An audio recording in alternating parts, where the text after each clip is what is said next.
بسم اللہ الرحمن الرحیم۔ معزز سامعین و حاضرین، السلام علیکم ورحمۃ اللہ وبرکاتہ۔ آج کا ہمارا موضوع ہے فتح مکہ کی پیشن گوئی۔ ہجرت کے وقت جب انتہائی رنجیدگی کے عالم میں جناب سرکار دو عالم صلی اللہ علیہ وآلہ وسلم اپنے یار غار جناب سیدنا صدیق اکبر کو لے کے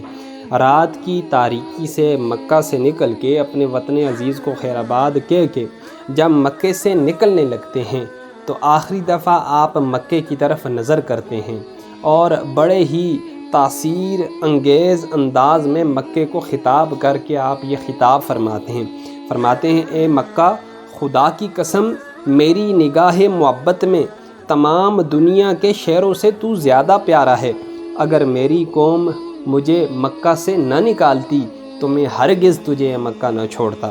اس وقت کسی کو خیال بھی نہیں آ سکتا تھا کہ اس بے سر و سامانی کی حالت میں مکے کو چھوڑنے والا، جناب سیدنا صدیق اکبر کو ساتھ لے کے جانے والے سرکار 8 سال کے بعد ایک فاتح کی حیثیت سے جب دوبارہ اس مکے میں داخل ہوں گے تو اپنے سجدوں کے جلال و جمال سے خدا کے مقدس گھر کی عظمت کو سرفراز فرمائیں گے۔ لیکن ہوا یہ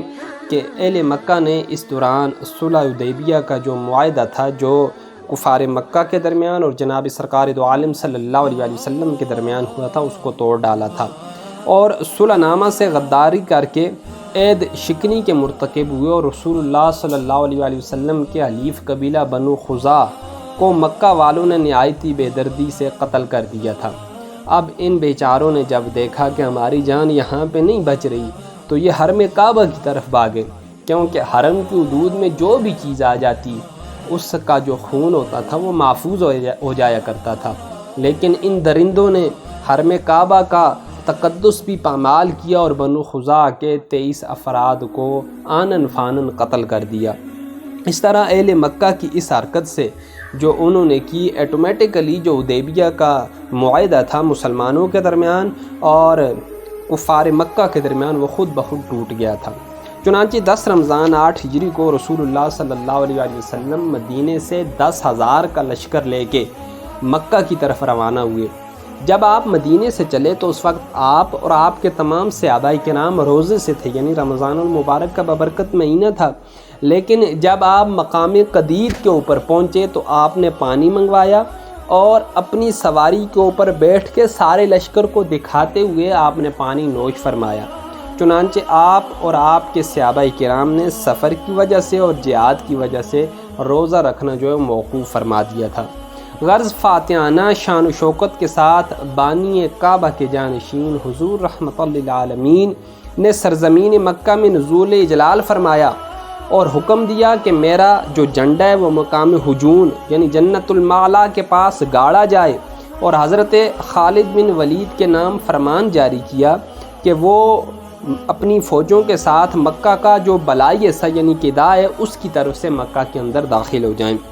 تاجدار دو عالم صلی اللہ علیہ وآلہ وسلم جو ہی مکہ کی سرزمین کے اوپر قدم رکھتے ہیں، پہلا جو فرمان سرکار دو عالم صلی اللہ علیہ وآلہ وسلم کی زبان اطہر سے جاری ہوتا ہے وہ یہ ہوتا ہے کہ جو شخص ہتھیار ڈال دے گا اس کے لیے بھی امان ہے، جو شخص اپنے گھر کا دروازہ بند کر لے گا اس کے لیے بھی امان ہے، اور جو شخص کعبہ کے اندر داخل ہو جائے گا اس کے لیے بھی امان ہے۔ اس موقع پر حضرت عباس عرض کرنے لگے، یا رسول اللہ صلی اللہ علیہ وآلہ وسلم، ابو سفیان ایک فخر پسند انسان ہے، اس کے لیے بھی کوئی ایک ایسی امتیازی خصوصیت کا اعلان فرما دیں تاکہ وہ بھی خوش ہو جائے۔ تو حضور نے فرمایا، جاؤ جا کے کہہ دو جو ابو سفیان کے گھر میں داخل ہو جائے گا اس کے لیے بھی امان ہے۔ حضور پاک صلی اللہ علیہ وآلہ وسلم جب فاتحانہ حیثیت سے مکہ کے اندر داخل ہوتے ہیں تو اس وقت آپ اپنی اونٹنی جو تھی قصوہ نامی اس کے اوپر سوار تھے، اور آپ نے اپنے سر مبارک کے اوپر ایک سیاہ رنگ کا عمامہ پہنا ہوا تھا، اور بخاری میں ہے کہ آپ کے سر کے اوپر مغفر تھا۔ آپ کی ایک جانب حضرت سیدنا صدیق اکبر رضی اللہ تعالیٰ عنہ تھے اور آپ کی دوسری سائڈ جناب اسید بن حضیر رضی اللہ تعالیٰ عنہ تھے، اور آپ کے چاروں طرف جوش میں بھرا ہوا ہتھیاروں سے ڈوبا ہوا لشکر تھا جو ہر طرح کے ہتھیاروں سے لیس بند تھا، جس کے درمیان میں قبہ نبی صلی اللہ علیہ وآلہ وسلم تھا۔ اس شانہ جلوس کے جاؤ جلال کے باوجود شہنشاہ رسالت کی تواضع، انکساری، عجز کا یہ عالم تھا کہ آپ سورہ فتح کی آیات مقدسہ کا ورد فرما رہے تھے، اور اس طرح اپنے سر کو جھکائے ہوئے اونٹنی پر بیٹھے ہوئے تھے کہ آپ کا سر اونٹنی کے جو پالان تھا بار بار اس کے ساتھ جو ہے وہ ٹکر رہا تھا۔ آپ کی یہ کیفیت تواضع خداوند قدوس کا شکر ادا کرنے کے لیے اور اس کی بارگاہ عظمت میں اپنے عجز و نیاز مندی کا اظہار کرنے کے لیے تھی۔ اسی حالت میں آپ جب بیت اللہ میں اپنی اونٹنی پر سوار ہو کے داخل ہوتے ہیں تو حضرت اسامہ بن زید جو کہ غلام کے بیٹے تھے، رسول اللہ صلی اللہ علیہ وسلم کے منہ بولے بیٹھے تھے، ان کو آپ نے اپنے پیچھے بٹھایا ہوا تھا، اور آپ اس حالت میں مسجد حرام کی طرف روانہ ہو جاتے ہیں۔ حضرت بلال اور حضرت عثمان بن طلحہ حجبی رضی اللہ عنہ جو کہ کعبہ کے کلید بردار تھے، وہ بھی آپ کے ساتھ تھے۔ آپ نے مسجد حرام میں اپنی اونٹنی کو بٹھایا، کعبۃ اللہ کا طواف فرمایا اور حجر اسود کو جا کے آپ نے بوسہ دیا۔ کعبہ کے اندرونی حصار میں، یعنی جو اندرونی حصہ تھا، اس میں تقریباً 360 بتوں کی ایک قطار تھی۔ آپ خود بنفس نفیس ایک چھڑی لے کے کھڑے ہو گئے اور ان بتوں کو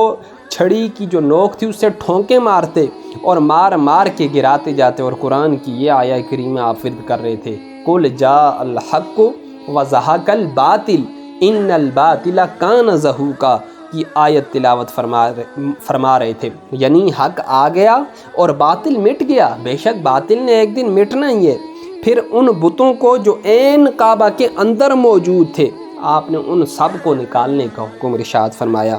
جب تمام بت جو خانہ کعبہ کے اندر تھے، خانہ خدا کو جب ان بتوں سے پاک کر دیا گیا تو آپ کے ساتھ اسامہ بن زید، حضرت بلال رضی اللہ تعالیٰ عنہ اور عثمان بن طلحہ حجبی رضی اللہ تعالیٰ عنہ کو ساتھ لے کے خانہ کعبہ کے اندر تشریف لے گئے، اور تمام گوشوں پہ آپ نے تکبیر پڑھی اور 2 رکعت نماز ادا کی۔